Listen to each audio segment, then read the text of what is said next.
episode of The Daily Dish with Candace Cooper. It's me. Hi. Hello. Happy Monday. Welcome back. Welcome to a new year. If you caught my live over the weekend, I was a shrieking, crazy banshee. So I was like, let me just take this down because I've lost the plot and I need to reel it in. So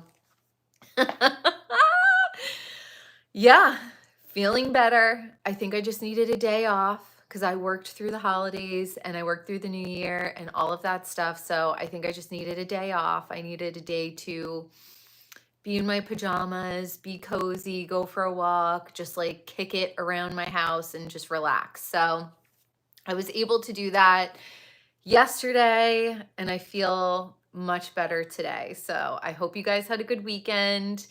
And let's dive into some hot topics. Whoa. I'm just going to start out the gate. Well, first, I want to give kudos to Nikki Glaser. She is an icon, okay?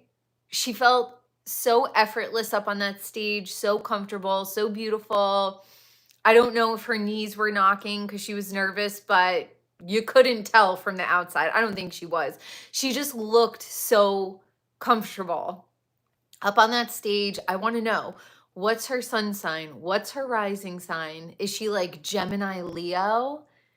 Because she stole the show. She was great. I thought she was great. I thought she didn't go too hard. She definitely did not go Ricky Gervais on them. She peppered it in a little bit, little Stanley Tucci rip, a little Diddy rip, and kept it moving. I loved it.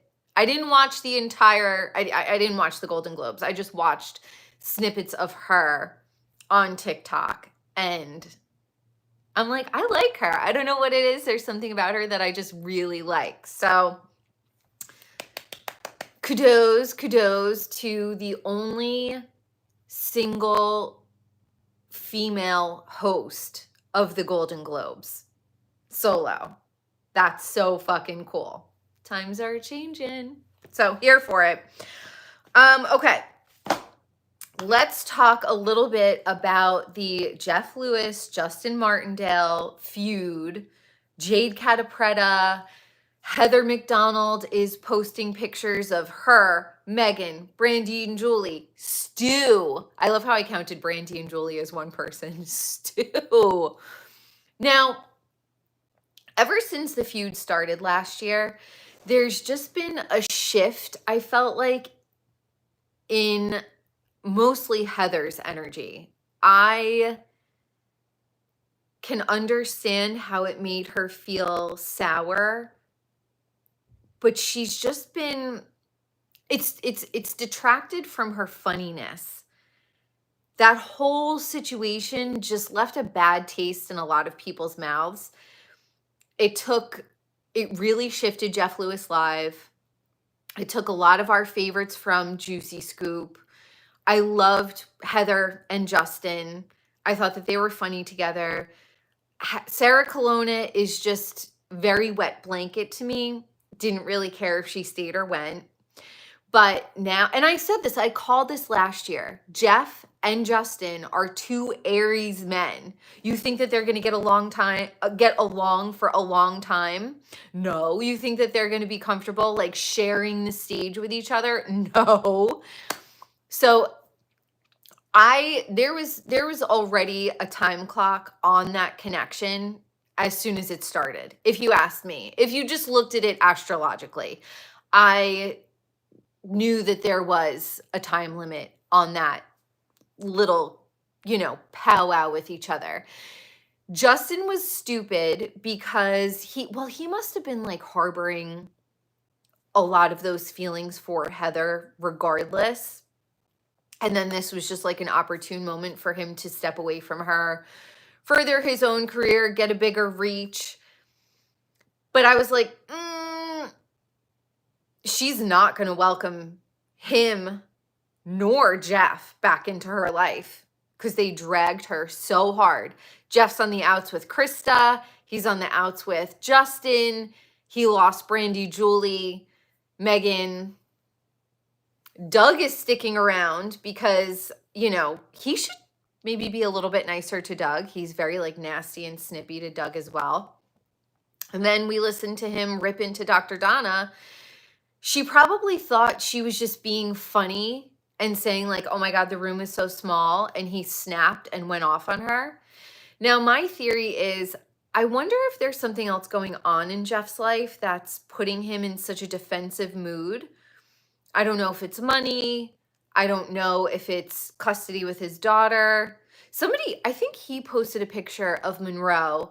Oh my God, she's so beautiful. She's growing up. She's not like a little kid anymore. Oh my gosh. I think they were skiing or something, but Monroe looks so adult. And I had this weird dream last night that Jeff has a son, but just didn't make him public. So how weird is that dream? Okay. But I think something's going on in his life. I think it's behind the scenes and either he can't talk about it or he doesn't want to talk about it. He took it out on Dr. Donna. Jade Catapretta, I don't really know or care about Jade Catapretta. Like, what does she do? She's a comedian. Justin wrote her a really nasty message, DM, saying, you're stealing my spotlight. I was the one asked to be up on stage. Now, look, I was an actor for 20 years of my life. I completely understand.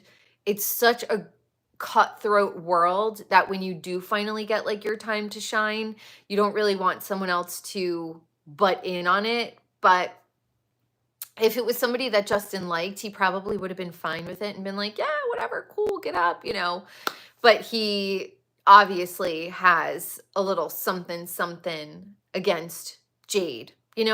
They're comedians, they're both in the same age group, but he's a man and she's a woman. So you're going to have different comedy anyway. I don't really know it's not like she's auditioning for the same roles that a 6'4" blonde man is auditioning for. So I don't know why he would feel particularly competitive towards her because they're not in the same category. Evan, his fiance, called into Jeff Lewis Live, which I think is a bitch move because Justin, you're 6'4". You could stick up for yourself. You could call in. You could stick up for yourself. You could clear the air. You can, why did you have to have your fiance do it? That's such a bitch move. Do it yourself. Clean up your own fucking mess.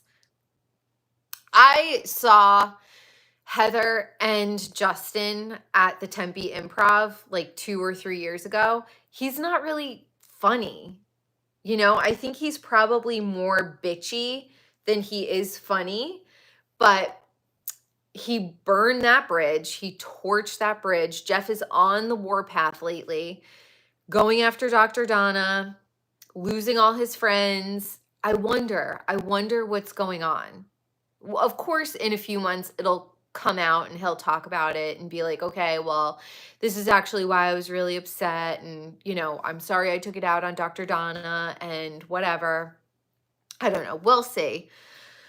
We'll see what's going on with Jeff, but like, he's so funny. And I want to see, I'm sure it's very difficult to be friends with him because I have an Aries family member and they're very difficult to have a relationship with. So I completely understand that like Aries headbutt rammy energy. It just sucks as a viewer. We've lost him and Jenny. That Flipping Out was such an iconic show. It was so good. You could watch it now and it's still so entertaining. And then we're losing him and Megan. We lost him and Megan. She was such an important part of Jeff Lewis Live. I loved her.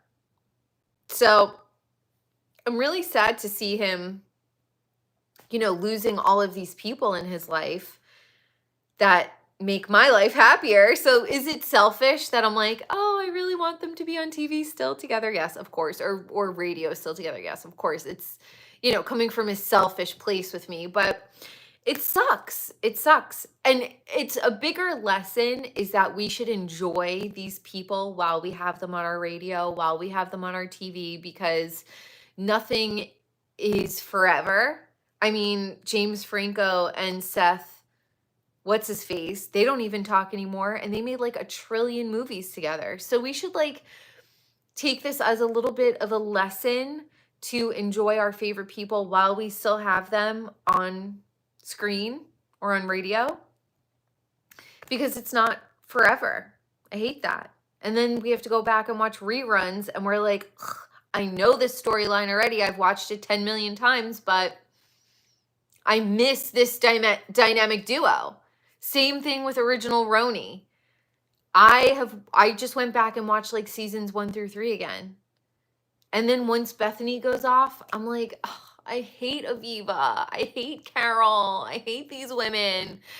I want my fucked up group of women that I love." But now even Crappy Lake was okay.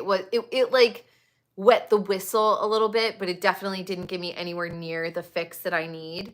But my fear when it comes to the women, if they do get back on TV, they're gonna like force it. Whereas when they were on Roni the first time, I think a lot of them were like pulling back a little bit because they, when you're on there, men don't want to date you. It's harder to get a job. It's, you're kind of like half in, half out while you're doing it. And then when they lost their contracts and they realized that that show gave them so many opportunities, they started to panic. You could see them like they're on their Instagram all the time. While they were on the show, they would post on their Instagram like once a week. Now that they're off the show, it's like they're touring, they're on Instagram, they're on TikTok, they're reposting their favorite, memes from the show. It's so obvious, and if they do cast them again, it's not going to have the same flavor because they're going to have a tinge of desperation behind it. Now, if Bravo was smart, they would give us Avery. They would give us Johan and Francois. They would give us Allie. They would give us Victoria and Noelle. And they would make the Roni the old cast's kids and then follow them through their lives and their careers, and then we would be able to see Sonia come in. We would have Quincy on. We would be able to see Sonia come in and Ramona come in and Luann come in and Alex McCord and Simon come in. So I would love to see them do a reboot of Roni with the old cast's children. That way we could get a fresh perspective, but then also some storylines of the people that we loved. I would love to have, oh my God, Bethany, why did you have to burn that bridge, girl? It's just not the same watching you. First of all, I hate your fucking podcast. Bethany, I fucking hate your podcast. So you're too much on the podcast. I need you to be edited by a Roni editor. They always made you look good. They always made you look funny, quick, smart, witty, everything, all of that. But I am not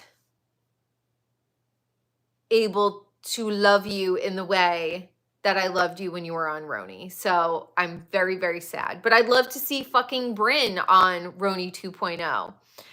Those are the people we want to see. They have that common thread together. And I don't want to hear people say like, oh, Roni, the new Roni, they don't know. They know too much.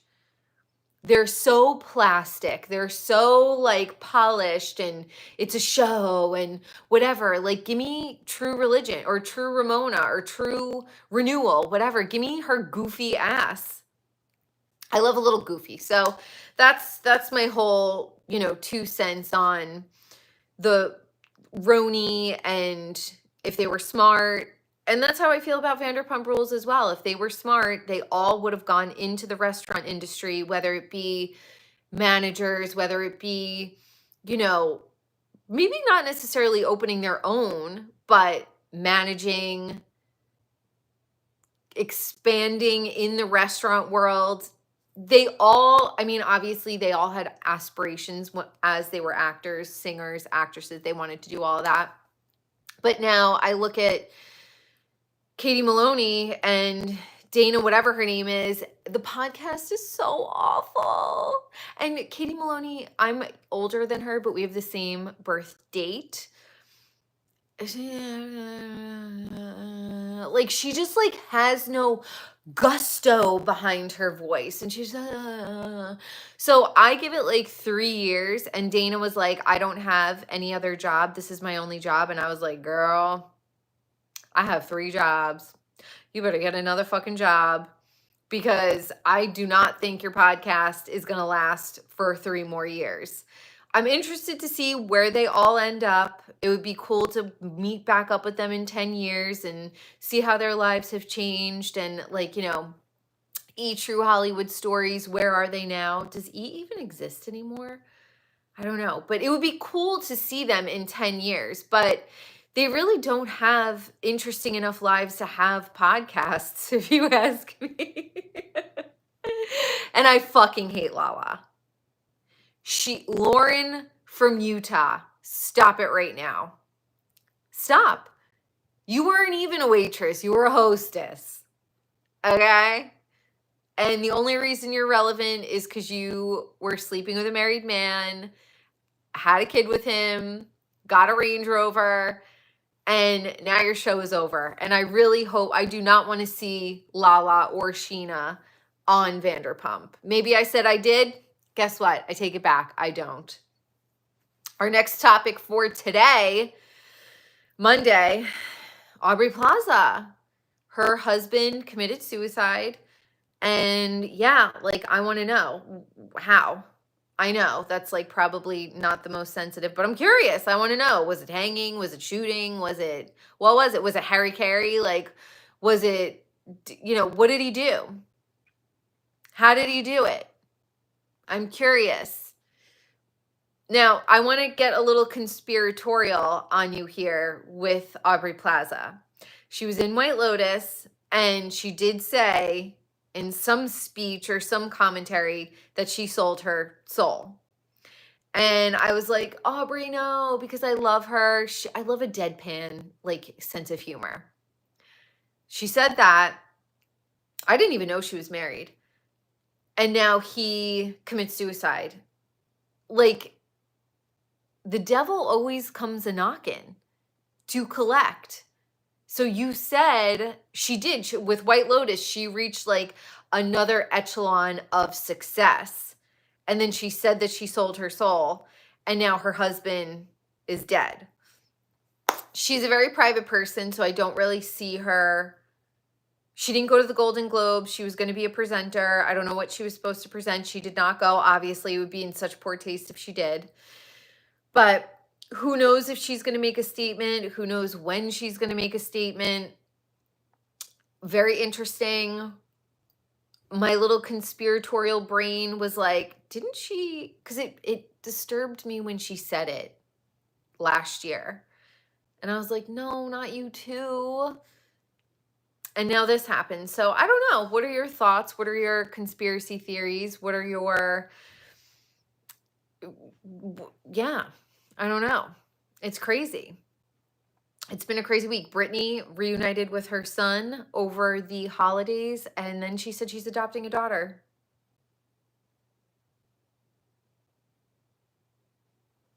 No, you're not. Girl, they're not approving you for an adoption. So, you know, I don't know what to say about that, Brit. But it's not a good idea. The poor girl, poor Britney, poor fucking Britney. She is fried. They done fried her kneecaps off, literally. And it breaks my heart for her. Obviously, I feel like her sons are just coming around now because the child support is up and they want gifts, and K-Fed has like 85 children. He's the original Nick Cannon. So he's got like 85 fucking kids that he's got to pay for. Remember Shar Jackson? Where are his kids with Shar Jackson? They're probably 30 now. I don't know. I always thought he was a grifter and a loser. And he knocked Britney up and got that money and secured that bag, and he's fucking shifty. So let it be known to people out there, not just men, not just women will trap you. Men can also trap you. And I feel like it's a lot easier for a man to trap a woman than a woman to trap a man. Like, oh, okay, whatever. We're not going to get into the logistics of science and biology, but a man could slip it in, right? But a woman really can't slip it in. Like, the man has to put the deposit into the box. Anyway, well, we've got drones, we've got aliens in the ocean, we've got Justin Trudeau resigning. Bye, deuces, bitch. Get your fucking suitcase and get out of here.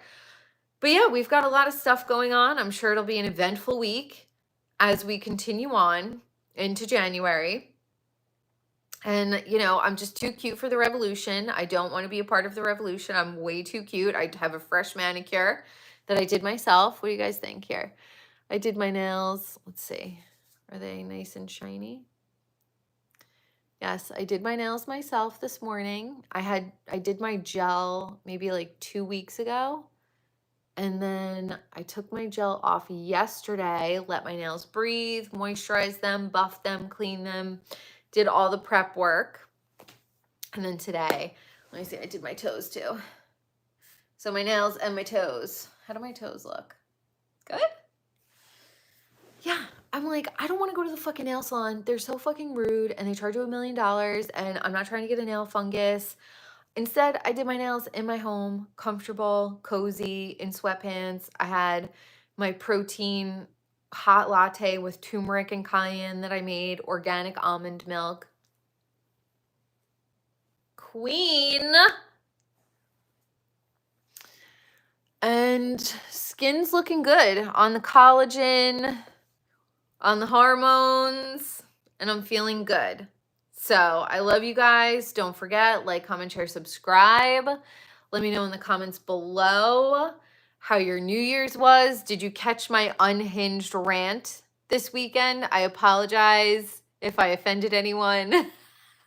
I definitely offended a lot of people. I was screaming. And yeah, so anyway, I love you guys. Thanks for tuning in to another episode of The Daily Dish with Candace Cooper. You can reach out for collaborations, C.LuxCooper@gmail.com. Leave me a comment below and I'll reach out. Let's have a great week. Okay, I love you guys. All right. Good thoughts. Okay, bye. Love you. Bye.